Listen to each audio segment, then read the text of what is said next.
JSS health টিভিতে আপনাদের স্বাগত।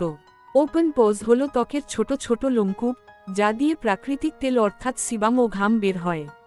এগুলি স্বাভাবিক হলেও এক্সট্রা তেল উৎপাদন, অ্যান্টি এজিং বা ত্বকের ইলাস্টিসিটি কমে যাওয়ার ফলে এই ছিদ্রগুলো প্রসারিত বা বড় হয়ে যায় এবং দেখতে অস্বস্তিকর লাগে। শুধু তাই নয়, অনেক সময় ব্ল্যাকহেডস ও ব্রণের সমস্যা বাড়িয়ে দেয়।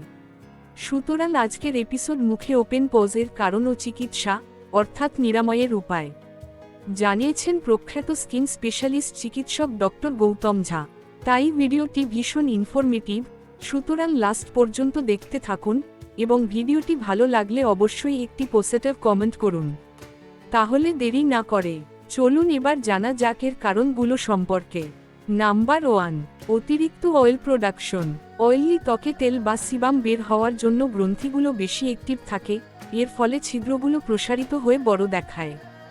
নাম্বার 2, ত্বকের এলাস্টিসিটি হ্রাস।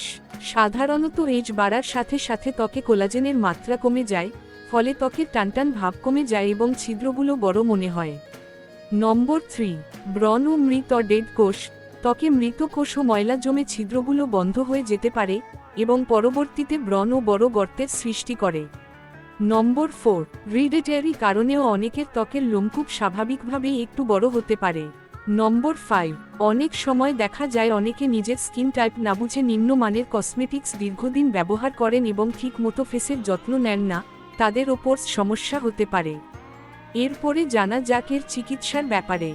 জিনের র্যালি সঠিক ডায়াগনোসিস এবং সুচিকিৎসায় এই সমস্যার নিরাময় সম্ভব বলে মনে করেন চিকিৎসক ডক্টর গৌতম ঝা। তবে চিকিৎসার সাথে সাথে অবশ্যই স্কিনের ধরন অনুসারে অবশ্যই একটি স্কিন কেয়ার রুটিন ফলো করা উচিত বলে ডক্টর ঝা জানান। যেমন নিয়মিত মুখ পরিষ্কার, দিনে অন্তত দুবার অয়েল ফ্রি বা জেল বেসড ক্লিনজার দিয়ে মুখ ধোয়া উচিত। এর সাথে সানস্ক্রিন ব্যবহার। সূর্যের অতিবেগুনি রশ্মি ত্বকের কোলাজেন নষ্ট করে, পোরস বড় করে দেয়।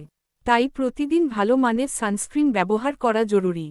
তবে হোম রেমেডিতে যদি কোন উপকার না হয় তাহলে স্কিন স্পেশালিস্টের চিকিৎসা ও পরামর্শ নিন, নিজের থেকে কোনো মেডিসিন নেবেন না। রয়েছে কেমিক্যাল পিলিং, মাইক্রোনিডলিং বা লেজার থেরাপির মতো চিকিৎসা।